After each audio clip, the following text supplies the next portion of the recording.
मैं सऊदी अरब में 5 साल से रहता था और मैं बहुत गरीब आदमी था। चोरी का काम करता था। मेरे कागजात नहीं बने थे। एक दिन एक खूबसूरत अरबी औरत मेरे पास आ गई और कहने लगी, मेरे लिए काम करो, मेरे घर में रहो, मैं तुम्हें महीने में 20,000 रियाल दूंगी। मैं फौरन मान गया क्योंकि पाकिस्तानी 2 लाख बनता था। उस औरत के घर गया। जब उसने 3-4 दिन के बाद पहला काम बताया तो मेरे होश उड़ गए। वह तो मुझसे अरबी औरत के साथ। मेरा नाम मोहसिन है। मैं सऊदी अरब में 5 साल से रहता था। नई नई शादी हुई थी तो एक हफ्ते बाद ही माँ ने बहनों की शादी और यह बातें करके दिल जलाना शुरू कर दिया कि तुम्हारी शादी पर बहुत खर्चा हो गया है, कर्जा लिया है, अब तुम्हें कमाकर ही कर्जा उतारना है और बहनों की शादी का दहेज भी बनाना है। माँ का कहना था कि तुम्हारी शादी इसलिए करवाई थी कि कल को यह ना कहो कि मैं बड़ा था, मेरी शादी पहले नहीं करवाई। लेकिन अब यह नहीं होगा कि तुम बीबी के पल्लू से बंद कर बैठ जाओ और कोई काम ना करो, बाहर जाओ, बहनों के लिए दहेज जमा करो। जब बहनों की शादी कर लो तो फिर अपने बीबी के साथ बेशक अलग रहना, जो मर्जी करना, हमें कोई परवाह नहीं होगी। बात तो उनकी ठीक थी। इकलौता भाई था मैं और मेरी 3 बहनें थी। अगर सिर्फ घर ही चलाना होता तो पाकिस्तान में ही कोई नौकरी कर लेता, लेकिन बहनों के दहेज बनाने थे और बीवी का खर्चा भी था, इसलिए सऊदी अरब चला गया। हम यहाँ यही सोच कर आते हैं पाकिस्तानी की कोई बहुत आसान काम होगा, 3-4 घंटे का काम और उसके बाद पैसे मिल जाएंगे। लेकिन यहाँ आकर पता चलता है कि अपने मुल्क में रूखी सूखी ही मिल जाना बेहतर है। कम से कम इंसान इज्जत से खाता है। मुझे सऊदी अरब में 5 साल हो गए थे। मैं अभी तक अपने कागजात नहीं बनवा पाया था।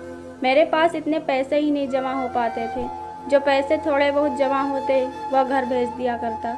इस पर भी घर वाले कहते कि गुजारा नहीं चल रहा है। बीवी से बात करता तो वो अपना रोने लग जाती। सही कहती थी कि नई नवेली दुल्हन को शादी के एक हफ्ते बाद ही छोड़कर चले गए हैं और अब 5 साल हो गए, कोई औलाद भी नहीं नसीब हुई। मैंने जी वक्त कैसे गुजारा है मैं जानती हूँ। आपने मेरी जवानी को जाया कर दिया है, मेरी ज़िंदगी को बर्बाद कर दिया है। मैं आपको कभी माफ़ नहीं करूँगी। आप वापस भी आ जाएं तब भी नहीं। मैं बहुत परेशान रहता था। किसी तरह मेरे कागजात बन जाते कि मैं इतना पढ़ा लिखा था, ऐसी नौकरी कर लेता जिसमें मुझे घर जाने की सूरत भी मिल जाती और टिकट के पैसे भी। लेकिन सारा मसला कागजात का था, जिसके लिए काफ़ी सारी फीस जमा करवानी होती थी। वक्त हाथ से निकलता गया, पता ही नहीं चला, समझ से बाहर था कि क्या करूं। कोई भी काम नहीं मिलता था। पूरा दिन मेहनत करने के बाद भी इतने पैसे नहीं बनते थे कि जितना शायद पाकिस्तान में होता तो बना लेता। कभी कभी दिल करता था कि वापस चला जाऊं, मजदूरी कर लूँगा, दिहाड़ी कर लूँगा, लेकिन यहाँ नहीं आऊँगा। अभी कुछ समझ में नहीं आ रहा था, लेकिन यहाँ कोई ऐसा भी नहीं था जो मुझे पैसे दे दे ताकि मैं वापसी का टिकट करवा लेता, और वह मुझे पैसे देता तो वह यही समझता कि यह भाग जाएगा। इस मसले में मैं अब कुछ नहीं कर सकता था। एक दिन एक बस स्टैंड पर बैठा था। रात का वक्त था। घर भी नहीं जा सकता था क्योंकि जो कमरा लिया था उसका किराया नहीं दिया था। मेरी जेब में पैसे तो थे कि किराया दे देता, लेकिन फिर खाने के लिए मेरे पास 1 रुपये भी नहीं बचना था। जब भी एक औरत वहां आकर खड़ी हो गई। औरत काफ़ी लंबी थी। उसने काफ़ी लंबा सा लिबास पहन रखा था क्योंकि चेहरे पर से नकाब हटाया हुआ था। देखने में काफ़ी खूबसूरत लग रही थी, लेकिन इस वक्त कोई भी चीज़ मेरे आंखों को अच्छी नहीं लग रही थी। मुझे तो अपना आप भी अच्छा नहीं लग रहा था। उसने कहा कि परेशान लग रहे हो। यहाँ पर कुछ लोगों को उर्दू बोलना आती थी। वैसे भी उसको लहजे से लग रहा था कि जैसे अभी अभी उसने उर्दू बोलना सीखा हो। मैंने कहा कि आपका लहजा तो काफ़ी साफ है। तो कहने लगी, मुझे 7 से 8 जुबानें आती हैं। उर्दू तो मेरे बाप की जुबान थी और मेरा काम ही ऐसा है। मैंने कहा, क्या काम है आपका? तो वह आगे से मुस्कुरा दी और बोली, तुम काम करोगे? क्योंकि जिस तरह से तुम बैठे हो लगता है तुम बहुत परेशान हो, और आजकल हर परेशानी का हल पैसा ही है। अगर जेब में पैसे होते हैं तो कभी भी ऐसा नहीं बैठते लोग। मैंने उससे कहा कि तुम ठीक कहती हो, मेरा मसला भी दौलत ही है। मुझे पैसों की ज़रूरत है, लेकिन मुझे कोई भी ऐसा काम नहीं मिल रहा जो मेरी ज़रूरत को पूरा कर सके। उसने कहा, मुझे भी कुछ ऐसे ही इंसान की तलाश थी जो बहुत ज़्यादा मजबूर हो, क्योंकि मजबूर लोग मेहनती होते हैं। तो मेरे साथ घर चलो, वहीं रहो, मैं तुम्हें एक काम बताऊंगी। तो मैंने कहा, ठीक है। आपने तो मेरा नाम तक भी नहीं पूछा और काम देने की बात करती हैं। वैसे यहाँ पर यह सब होना नॉर्मल था। क्योंकि इधर लोग सीधी बात किया करते थे, ज़्यादा लंबी बात कोई भी नहीं करता था। उसने कहा तुम्हारा नाम भी पूछ लूँगी। मैंने कहा कि काम किस तरह का होगा? अगर आपने हमसे अपने घर के काम करवाने हैं तो मैं माजरत चाहता हूँ। मैं पहले भी किसी के घर के काम कर चुका हूँ, लेकिन यह लोग बहुत जालिम थे, काम ज़्यादा करवाते थे और पैसा कम देते थे। एक घर में मैंने 2 महीने के लिए काम किया था, वह भी एक औरत थी जो मुझसे बहुत ज़्यादा काम करवाती थी और पैसे कम देती थी। फिर मैं मजबूरी में काम करता रहा, लेकिन मुझे पता चला कि वह मुझे उसी बर्तन में खाना डाल कर दे रही थी जिसमें अपने कुत्ते को दिया करती थी। मैंने फ़ौरन वह नौकरी छोड़ दी और कसम खा ली कि इस तरह का कोई भी काम नहीं करूँगा। उसने कहा कि फिक्र ना करो, इस तरह का कोई काम नहीं है। मेरे घर या काम करने के लिए पहले से ही 2-3 नौकर हैं और तुम्हें मेरे लिए काम करना है, मेरे घर का काम नहीं करना है और मेरे साथ रहना है। काम क्या है मैं तुम्हें घर जाकर समझा दूंगी, फिक्र नहीं करो। मैंने कहा मुझे पैसे कितने मिलेंगे? मैं पहले से जगह जगह से धोखा खा चुका था, इसलिए पहले ही पैसों की बात कर दी, क्योंकि पैसों के लिए ही तो इंसान काम करता है। अपने मेहनत का पैसा मांगने में भला कैसी शर्म? अपनी मेहनत के पैसे में कोई शर्म नहीं और ना ही कोई गलत है। उसने कहा मैं तुम्हें 1 महीने के 20,000 रियाल दूंगी। यह लफ्ज सुनकर मैं हैरान परेशान रह गया और इस कदर रद्दे अमल देने पर मजबूर हो गया। मेरा मुख खुला रह गया और मैंने कहा कि क्या 20,000 रियाल? क्योंकि 20,000 रियाल कोई छोटी रकम नहीं थी, या पाकिस्तानी 10 लाख रुपये बनते थे। और अगर पाकिस्तानी 10 लाख में 1 महीने में भेजता और कुछ पैसे अगर मैं यहाँ भी लगा देता तो कम से कम 7-8 लाख घर भेज सकता था। मेरे बहनों की शादी 1 साल के अंदर ही हो जानी थी, उसके बाद मैं घर जा सकता था। और मैंने उससे कहा कि मैं तुम्हारे लिए काम करूँगा, और उसके बाद मैंने कोई और बात होती ही नहीं, बस इतना कहा कि पक्की बात है ना, पैसे तो दे दोगी ना? उसने कहा हाँ, तुम्हारे लिए पैसे ज़्यादा होंगे, लेकिन मेरे लिए पैसे ज़्यादा नहीं हैं। रास्ते में जाते हुए उसने मेरा नाम भी पूछा और यह भी कहा कि किस मुल्क से हो। उसके बाद उसने कहा कि बहुत अच्छी बात है, मुझे तुम पर भरोसा है। उसने मुझे एक कमरा भी दिखा दिया जो दूसरी मंजिल पर था और कमरे के साथ एक बाथरूम भी था। उसने कहा कि मैं जब तक यहाँ इधर रहूँगा। मैंने कहा कि मेरा काम तो? उसने कहा कि तुम्हारा काम जल्द ही बता दिया जाएगा, तुम्हें अपना हुलिया ठीक करना है। मैंने अपने आप को देखा जब मैं शादी करके आया था।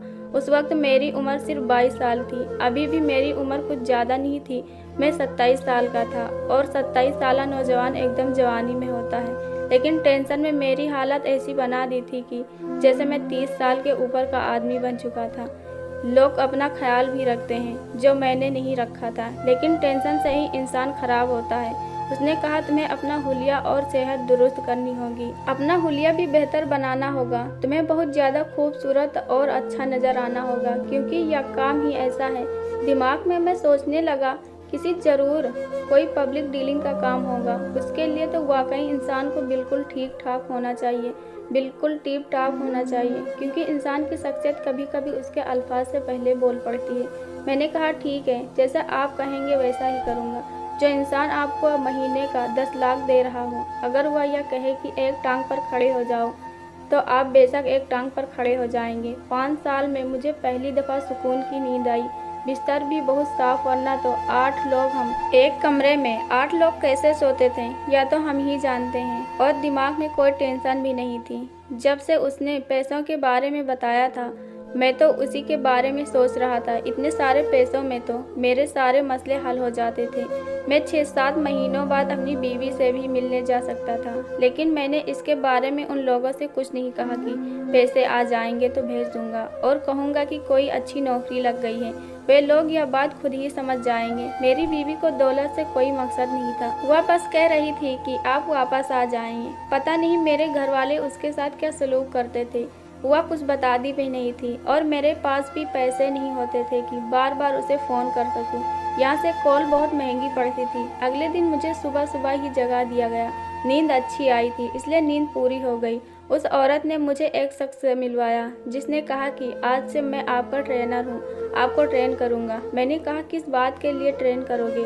तो कहने लगा कि आपको थोड़ा फिट करना है। औरत के कहने पर मुझे मर्दों सैलून में भेज दिया गया, जहाँ पर बालों का कलर भी बदल दिया गया। मेरे हाथ पाँव भी साफ करवाए गए, मेरी दाढ़ी से बनवाई गई। मैं पहले से बहुत ज़्यादा मुख्तलिफ और अच्छा लग रहा था। लेकिन ट्रेनर साहब ने मुझसे पूरा दिन वर्जिश करवाई और मुझे नए कपड़े भी लेकर दिलवाए। मुझे तो ऐसा सजाया जा रहा था जैसे मैं किसी फिल्म का हीरो हूँ और हमने किसी फिल्म में हीरो का काम करना है। 1 महीने तक मुझे अपना ख्याल रखना था। उस औरत का नाम जो भी हो, लेकिन सब उसे कोको कहते थे। मैंने वहाँ के नौकरों का एक अजीब सी बात करते हुए सुना था। कहने लगे कि यह नया बकरा है जिसको लेकर आई है। वैसे तो यह बड़ा ही हसीन है, लेकिन इधर का नहीं लगता है, बाहर के मुल्क से आया है, तभी तो इसकी बातों में आ गया है। सच कहूँ तो यह बातें सुनकर मैं थोड़ा सा हैरान भी था। वो जिस तरह से बातें कर रही थी, क्या इससे पहले भी कोको मर्दों को यहाँ पर लाई है? अभी तक उसने मुझे ठीक से यह नहीं बताया था कि मेरा काम क्या होगा, लेकिन जिस तरह यह औरत बातें कर रही थी, ऐसा लगता था कि यहाँ पर जैसे मर्द आते जाते रहते हैं। शक्ल सूरत का अच्छा था तो क्या वह सिर्फ मुझे इसलिए लेकर आई थी क्योंकि मेरी शक्ल सूरत अच्छी थी? कहीं यह मुझसे शादी तो नहीं करना चाहती, तभी मुझे इतना सजा संवार रही थी। लेकिन अगर ऐसा होता तो मैं कभी उससे शादी नहीं करता। चाहे वह मुझे 20,000 रियाल की जगह 40,000 रियाल देती, मैं तो तभी उससे शादी न करता। कि मैंने अपनी बीवी को दिया ही क्या था, कुछ भी तो नहीं दे सका था उसे। इन 5 सालों की इंतजार के बाद अगर मैं उसे बेवफाई करता, सिर्फ 5 साल इंतजार करके तोहफे में बेवफाई देता, तो फिर मुझसे ज़्यादा जालिम शख्स कोई ना होता। पहले ही मुझ पर इतनी मुसीबत आई हुई थी, मैं उसके दिल से बद्दुआ लेना नहीं चाहता था। लेकिन उस औरत को देखकर लगता ही नहीं था कि वह मुझसे शादी करेगी। उसके पास दुनिया की हर चीज़ थी, दौलत शोहरत थी, घर था, पैसा था, नौकर थे। वह एक सड़क से उठाए हुए शख्स से शादी क्यों करेगी? उसे मुझे एक दफ़ा देखने से मोहब्बत नहीं हो सकती, और इस तरह के फैसले तो सिर्फ मोहब्बत में ही किए जाते हैं। इसका मतलब मैं गलत सोच रहा था। उसने मेरी मदद की थी, मुझे उसके बारे में इस तरह की बातें नहीं सोचनी चाहिए थी। मुश्किलों और तंग दस्ती में 5 साल 5 शादियों की तरह मैंने गुजारे थे, लेकिन अच्छे माहौल और 1 माह कैसे गुजर गया था पता ही नहीं चला। मैंने खुद को देखा तो मैं हैरान रह गया, मैं क्या हो गया था। मैं बहुत ही खूबसूरत हैंडसम लग रहा था। कोको को बुलाया गया कि मैं कैसा लग रहा हूँ। मैंने बहुत महंगे कपड़े और जूते पहन रखे थे और मैं खड़ा भी ऐसा था जैसे मुझे बताया गया था कि तुमने इस तरह से खड़े होना है। ट्रेनर आ गया और कोको से कहने लगा कि देखो मैंने क्या कर दिया है। वो कहने लगी कि तुम पर तो मुझे पहले दिन से ही भरोसा है, तुमने बहुत अच्छा काम किया है, यह तो बहुत ही ज़्यादा अच्छा लग रहा है। ट्रेनर ने तो कहा आपकी नज़र तो जौहरी है, आप हीरा पहचान लेती हैं। वह कहने लगी लेकिन हीरे को तरसते तो तुम ही हो ना। फिर से कहने लगी कि बताओ बताओ अब क्या लगता है तुम्हें कहाँ तक चला जाएगा? तो उसने कहा कि ज़्यादा से ज़्यादा तो 7,000 कहीं नहीं चला गया। वह कहने लगी 1 हफ्ते का तो फिर वह अपने बड़े बड़े दांत दिखाकर हंसती और फिर वह आदमी कहने लगा नहीं 1 रात का। फिर वे दोनों एक साथ हंसने लगे। मैंने कहा कि मुझे अब तो मेरा काम बता दें। उसने कहा कि अब तुम्हें काम नहीं बताना, अब तो तुम्हें काम करना है, बस तैयार हो जाओ। और ट्रेनर ने कहा आज इसे अच्छे से कपड़े देना ताकि यह और भी ज़्यादा अच्छा लगे। शाम को मुझे फिर से तैयार कर दिया गया और एक बहुत बड़े मॉल में ले जाया गया। यहाँ पर औरत और मर्द भी मुझे ऐसे देख रहे थे जैसे मैं बहुत ज़्यादा हसीन हूँ, क्योंकि इसकी वजह एक तो मेरे कपड़े और जूते जो इतने महंगे थे, दूसरा मेरे साथ 2 गार्ड भी चल रहे थे। ट्रेनर अभी मेरे साथ था जो आज मेरा गार्ड बना हुआ था। उसने मेरे हाथ में एक जामुनी रंग का रुमाल पकड़ा दिया।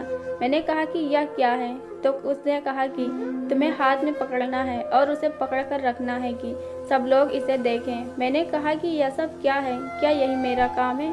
तो उसने कहा कि हाँ यही तुम्हारा काम है। दरअसल तुमने जो कपड़े पहने हैं वह किसी ब्रांड के कपड़े हैं और हम चाहते हैं कि लोग तुम्हें देखें ताकि लोग हमसे पूछें कि कपड़े आपने कहाँ से लिए हैं। इस तरह से उनकी मशहूरी होगी और फिर लोग उन्हीं से कपड़े लेंगे और हमसे उनका पता पूछेंगे और इस तरह ब्रांड वाले हमें पैसे देंगे और उन पैसों में से ही हम तुम्हें तनख्वाह देंगे। तुम्हें रोज़ अच्छे और नए नए कपड़े पहनकर मॉल में आना है। सब लोगों को यही लगना चाहिए कि तुम बहुत अमीर इंसान हो, इसलिए हम तुम्हारे नकली बॉडीगार्ड बने हैं। और अब मुझे इस काम की समझ आ गई थी। मैंने तो कहा यह बहुत अच्छा और बहुत बड़ा, सीधा और यहाँ तक कि बहुत ही आसान काम है। मॉल के अंदर ऐसे लगे हुए थे 1 घंटे तैयार होकर घूमने फिरने के इतने पैसे मिल रहे थे। मेरी तो किस्मत खुल गई थी, मुझे तो बहुत अच्छा काम मिल गया। मुझे कोको की तरफ से कॉल आई और कहने लगी तो बताओ काम कैसा लग रहा है। मैंने उसकी तारीफ करना शुरू कर दी। मैंने कहा कि आपने मुझे बहुत अच्छा काम दिया, यह काम तो बिल्कुल भी मेहनत का नहीं है और इतने सारे पैसे भी मिलेंगे। आप तो मेरे लिए परी बनकर आई हैं, जिसने मेरी इतनी बड़ी मुश्किल आसान कर दी। मैं आपका शुक्रिया कैसे अदा करूँगा? मुझे कोई मसला नहीं है। उसने कहा कि तुम मुझे नंबर दे दो, मैं तुम्हारे घर पहले महीने की तनख्वाह भिजवा दूंगी, जो कम से कम अभी पाकिस्तानी 10 लाख रुपये बनते थे। सोचा कि घर वाले तो खुश हो जाएंगे। मैंने उसे अपने घर का पता बता दिया और नंबर भी। उसने पैसे भिजवा दिए, जो कुछ दिन बाद शायद उन लोगों को पैसे मिल जाते हैं। मैं बहुत ज़्यादा खुश था। मेरे चेहरे पर मुस्कुराहट भी आ गई और मैं बहुत तरीके और स्टाइल से वहाँ पर फिरने लगा। मैं कोई अनपढ़ जाहिल गवार नहीं था। मेरे लिए चीज़ें कोई नई बात नहीं थी। मैं पाकिस्तान में भी अच्छी तरह से तैयार होकर रहता था। यह अलग बात है कि इतने महंगे कपड़े पहना करता था। मैं ऐसे ही चल रहा था कि अचानक एक औरत मेरे पास आई और मेरे हाथ में जो रुमाल था उसका दूसरा हिस्सा पकड़कर बोली कि चलो मेरे साथ। मैंने कहा कि कहाँ? तो कहने लगी चलो भी। वह अरबी बोल रही थी। 5 साल में तो इतनी अरबी आ गई थी, लेकिन वह औरत जिस तरह से पेश आ रही थी, बात मेरे समझ से बाहर थी। उसने मुझे एक हाथ से पकड़ा और इस तरह से मुझे अपने साथ ले जाने लगी जैसे उसने मुझे खरीद लिया हो। जो ट्रेनर थे वह भी पीछे हट गए, बल्कि जाते वक्त उसने कहा कि जाओ, परेशान होने की बात नहीं है। वह तो मुझे अपनी गाड़ी में ले आई और कहने लगी चलते हैं। मैंने कहा कि कहाँ मुझे लेकर जा रही हो? यह बात मैं समझ नहीं सका। उसने कहा कि हाथ में तुम जामनी रुमाल लेकर टहल रहे हो, तुम्हें यह नहीं पता कि मैं कहाँ लेकर जा रही हूँ? जामनी रुमाल फिर तुमने हाथ में क्यों पकड़ा है था? मैंने कहा कि क्या मतलब है, क्या मकसद है इसका? तो उसने मुझे एक बात बताई। उसने कहा कि पुराने ज़माने में जब औरतों को खरीदा जाता था तो खरीदने वाली औरत के हाथ में जामनी कलर का रुमाल पकड़ा दिया जाता था। यही रस्म आगे चलती गई और आज जिसे भी जिस फरोशी करनी होती है उसके हाथ में यह रुमाल निशानी के तौर पर पकड़ा दिया जाता है, चाहे वह लड़की हो या लड़का। जामनी रंग का मतलब इस चीज़ की तरफ इशारा है कि मैं इस काम के लिए राजी हूँ। मेरे कदमों तले से ही यह बात सोचकर जमीन निकल गई। इसलिए उस औरत ने मुझे पकड़ा और मेरा हुलिया भी ठीक करवाया। और जब वह ट्रेनर से कह रही थी कि एक रात के 7,000, तो इसी बारे में बात कर रही थी। मैं हैरान रह गया। मैंने कहा कि माफ़ करना, मैं यहाँ से काम नहीं करता। वह मुझे बुरे नामों से पुकारने लगी, मुझे बुज़दिल कहने लगी। अगर यह काम नहीं करते तो यह हुलिया क्यों बना रखा है? मैं वहाँ से ऐसे भागा कि उस औरत के हाथ न लगा। वह बाद में मुझे ढूंढती भी रही हो। फिर मुझे एक अच्छा इंसान मिला। मैंने उसे सब कुछ बताया। उसने मेरी इतनी मदद की और मुझे बताया कि मैं तुम्हें तुम्हारे मुल्क वापस भिजवा सकता हूँ, क्योंकि मुझे हर महीने खैरात वगैरह निकालनी होती है और मैं खैरात के तौर पर इस तरह के काम करता हूँ। उस शख्स का खुदा भला करे जिसने मुझे वापस भिजवा दिया। वापस आया तो अपनी माँ, बहनों और बीबी से मिलकर बहुत खुशी हुई और इस बात से खुशी हुई कि मैंने उसके साथ बेवफाई नहीं की थी। जो उस औरत ने घर पैसे भेजे थे उसे घर वालों ने इस्तेमाल नहीं किए थे। मैंने सोचा कि मैं यहीं पर काम करूँगा। उन पैसों से मैंने काम करना शुरू किया। हम इंसान हैं ना, पूरी तरह से परेशान हो जाते हैं। सोचने लगते हैं कि क्या होगा, जबकि सबका मुहाफिज ऊपर बैठा है। मेरे बहनों की शादी भी हो गई, हमारे घर औलाद भी हो गई। 3-4 साल मुश्किल थे, लेकिन अब जिंदगी डगर पर आ गई है। सोचता हूँ कि बिना वजह अपनी ज़िंदगी के 5 साल जाया किए और अपनी बीवी को भी इतना इंतज़ार करवाया। मैं यह नहीं कहता कि परदेश न जाएं कोई, लेकिन यह सारी बातें जहन में रख कर जाएँ, क्योंकि वहाँ आपके साथ कुछ भी हो सकता है। मैं पढ़ा लिखा समझदार था, यूं ही हालात से डर गया और बाहर जाने का इरादा कर लिया। लेकिन अब मेरी ज़िंदगी में सब कुछ ठीक हो गया है और यहीं पर मैंने सब कुछ बना लिया है। दोस्तों, हमारी कहानी आपको पसंद आए तो लाइक करो, चैनल को सब्सक्राइब करो। हम ऐसी वीडियो आपके लिए लाते रहेंगे। धन्यवाद।